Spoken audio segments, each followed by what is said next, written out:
Assalamualaikum warahmatullahi wabarakatuh. Salam sejarah bangsa kita. Kali ini kami membawakan satu lagi kisah menarik dalam membongkar kisah sejarah. Dan kisah kali ini ialah 10 Rahsia Agung Melaka. Seperti apakah kisah kali ini? Mari sama-sama kita saksikan apakah kisah sejarah bangsa kita untuk kali ini.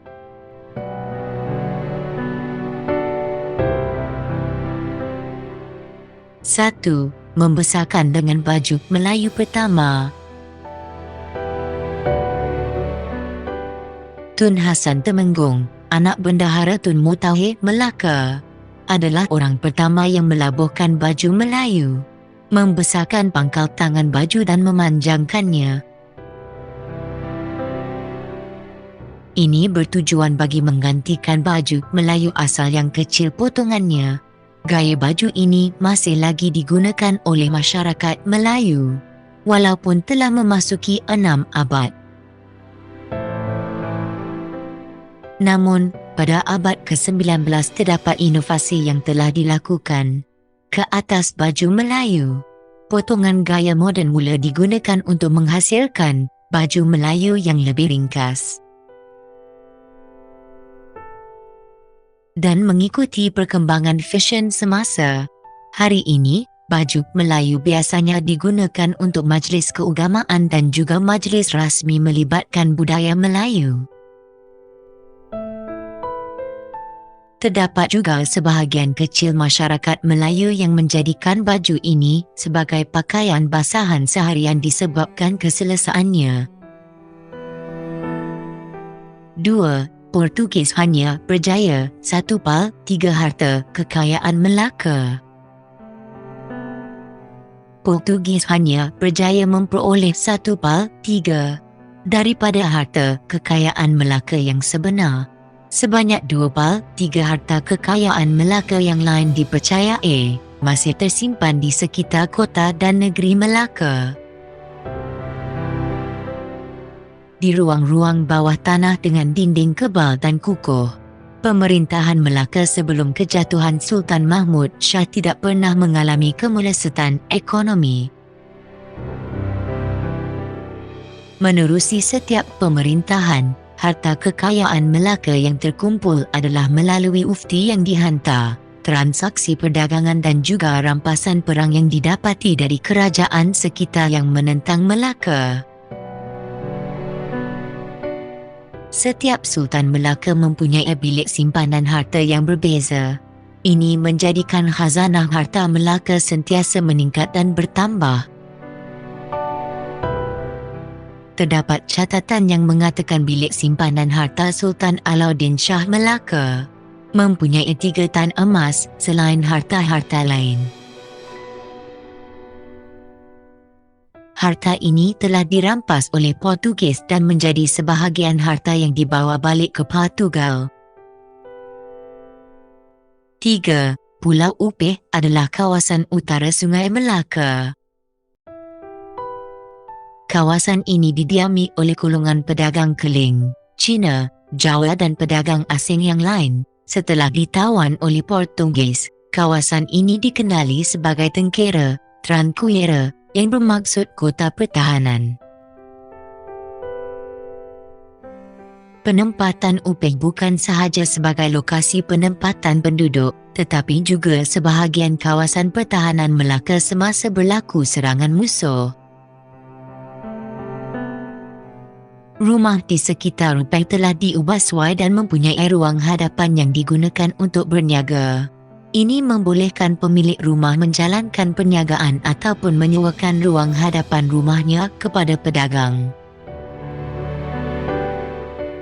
Kawasan perniagaan di Upih dihadkan dalam kawasan tertentu dan tidak dibenarkan memasuki kawasan lebuh laluan di dalam kota. Peniaga dan pedagang yang melanggar peraturan akan dikenakan denda. 4. Kota Melaka terdapat rumah besar dikelilingi pokok buah-buahan.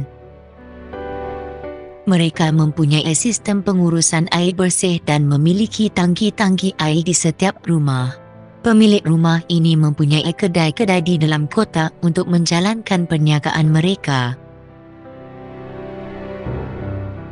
Tidak semua penduduk Melaka yang berniaga akan tinggal di dalam kawasan komersial di sekitar Pulau Rupeh. Terdapat juga beberapa penempatan lain yang berada di sekitar timur dan selatan kota Melaka yang turut didiami oleh penduduk. Penempatan penduduk Melaka adalah tersusun serta mempunyai sistem perparitan dan pembetungan yang baik. Dalam catatan masa lalu menunjukkan orang Melayu mempunyai sumber bekalan air bersih dan kolam kumbahan yang terancang. Menyebabkan jarang berlaku wabak penyakit berjangkit di Melaka. Seperti di kebanyakan negeri-negeri selat, penempatan penduduk Melaka yang hampir dengan aliran Sungai Melaka turut membantu dalam kitaran semula kumbahan dari penempatan penduduk. 5. Gudang pedagang terletak sepanjang Sungai Melaka. Gudang ini tidak musnah dalam kebakaran yang dicetuskan oleh Portugis kerana dibina dari bahan kalis api. Gudang yang menyimpan barang berharga ini dibina di sepanjang sungai hingga ke kawasan hulu. Sebahagian harta ini telah disembunyikan di kawasan dusun-dusun sekitar kota Melaka. Pembinaan gudang penyimpanan yang kalis api menunjukkan kesedaran pentadbiran Melaka dalam memastikan keselamatan barang-barang dagangan. Sikap dan pendekatan ini telah berjaya meyakinkan pedagang dari seluruh dunia untuk kembali ke pelabuhan ini bagi menjalankan aktiviti perdagangan. Pedagang di Melaka terbahagi kepada dua kumpulan, iaitu pedagang dari barat dan juga pedagang dari timur. Dua kumpulan ini saling melakukan pertukaran barangan antara mereka dan ini memerlukan jangka masa yang panjang. Kerana setiap barangan yang tiba adalah berbeza dari segi waktu. Setiap kumpulan pedagang perlu menunggu perubahan monsun sama ada untuk menunggu ketibaan kumpulan pedagang lain ataupun untuk berlayar pulang. Gudang amat diperlukan bagi menyimpan barang dagangan dalam tempoh masa yang panjang. Cuaca Melaka yang beriklim tropika boleh merosakkan barangan dagang jika tidak dijaga dengan baik. Pentadbiran Melaka telah menyediakan gedung penyimpanan yang menjadi tulang belakang perkembangan ekonomi Melaka itu sendiri. 6. Bawah Istana Melaka terdapat gedung bawah tanah. Gedung ini cukup besar untuk digunakan bagi menyimpan emas dan perak Sultan Melaka. Bangunan bawah tanah ini tidak musnah selepas istana tersebut hangus terbakar. Pihak Portugis telah menemuinya di sebalik runtuhan kebakaran Istana Melaka. Pembinaan Istana Melaka bukan sekadar sebagai tempat kediaman dan juga pentadbiran, tetapi juga tempat penyimpanan harta peribadi Sultan. Istana Melaka bukan sahaja melibatkan pembangunan di permukaan tanah,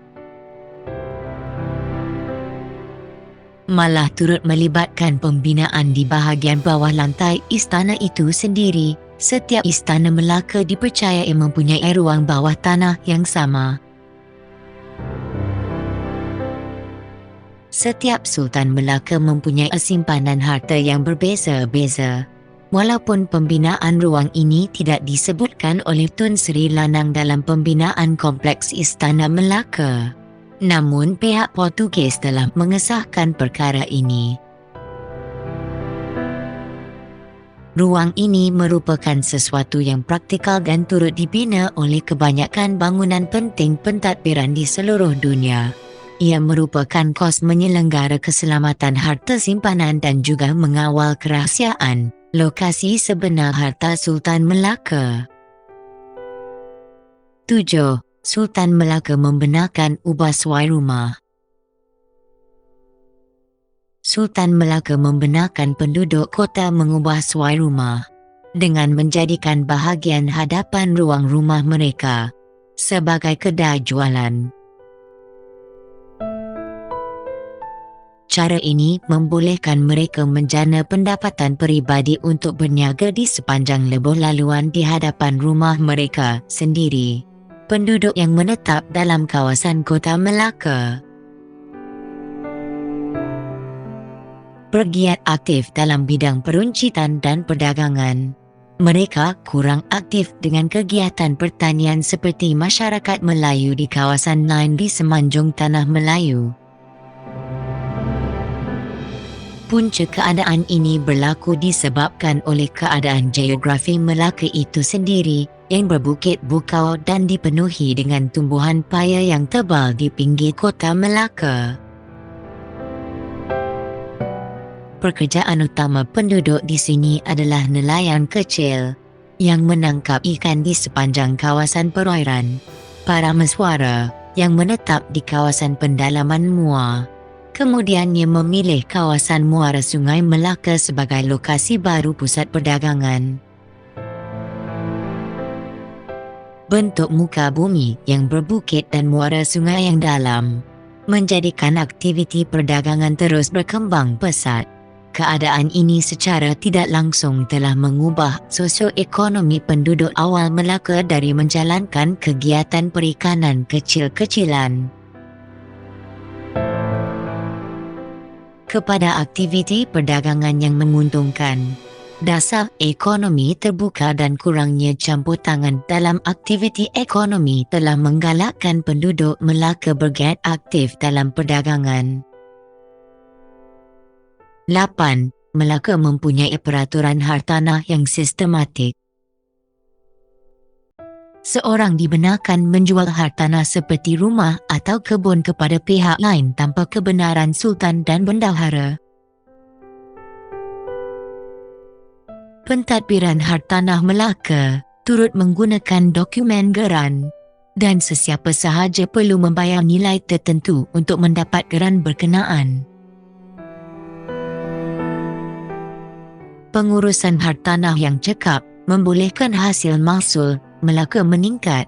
Kadar cukai 1/10 dari hasil dikenakan kepada pengusaha tanah dalam pencukaian Kesultanan Melaka. Cara pengendalian tanah yang teratur ini dapat mengelakkan perselisihan dalam kalangan penduduk Melaka. Selain itu juga, ia dapat mengelakkan pihak luar dapat menguasai kawasan baru sebagai penempatan ataupun untuk kegunaan pertanian akan dikendalikan oleh pihak penghulu. Satu kawasan yang telah lama tidak diusahakan atau masih belum dibuka akan ditentukan untuk para peneroka dan juga penghijrahan baru. 9. Selat Melaka mempunyai jarak sekitar 800 km. Ia terletak di antara Pulau Sumatera, Indonesia dan juga Semenanjung Malaysia. Selat Melaka mendapat nama dari Kerajaan Melaka, iaitu salah satu kerajaan terpenting di dunia dalam abad ke-15 dan 16 di dunia. Selat ini menjadi laluan utama kepada pedagang sejak dari zaman sebelum Masihi dan kekal penting sebagai laluan perdagangan dalam abad ke-21. Hari ini, satu kumpulan masyarakat manusia yang dikenali sebagai suku orang laut menjadikan kawasan Selat Melaka sebagai tempat tinggal mereka. Lautan di bawah permukaan selat ini secara relatifnya adalah cetek dan di beberapa tempat agak berbahaya untuk dilalui oleh kapal-kapal dagang. Kawasan dasar laut Selat Melaka di antara perairan Melaka dan Negeri Sembilan juga dipenuhi karang sehingga menghalang aktiviti perikanan menggunakan pukat tertentu. 10. Setiap bangunan di Kota Melaka penuh dengan harta. Semasa Sultan Mahmud Shah Melaka berundur, harta yang terdapat di rumah ini menjadi habuan kepada Portugis yang menjarah seluruh kota. Kebanyakan barangan berharga yang ditemui semasa penggeledahan ialah kapur barus, kasturi yang disimpan di dalam belanga, peti-peti yang menyimpan sutera, kain satin, kain taf, sutera putih, kapur, kayu cendana, jongkong emas, mutiara, tembika dan kayu gaharu. Barangan ini telah menjadi harta rampasan kepada askar Portugis yang menawan kota Melaka. Mereka mengambil masa beberapa hari bagi mengambil semua harta ini. Sebahagian harta yang terlalu besar dan sukar dibawa dikumpulkan di kawasan tengah laluan-laluan kota Melaka. Harta yang ditemui ini mencerminkan struktur ekonomi penduduk Melaka yang aktif dalam kegiatan ekonomi, perniagaan dan perdagangan berbanding kegiatan ekonomi lain.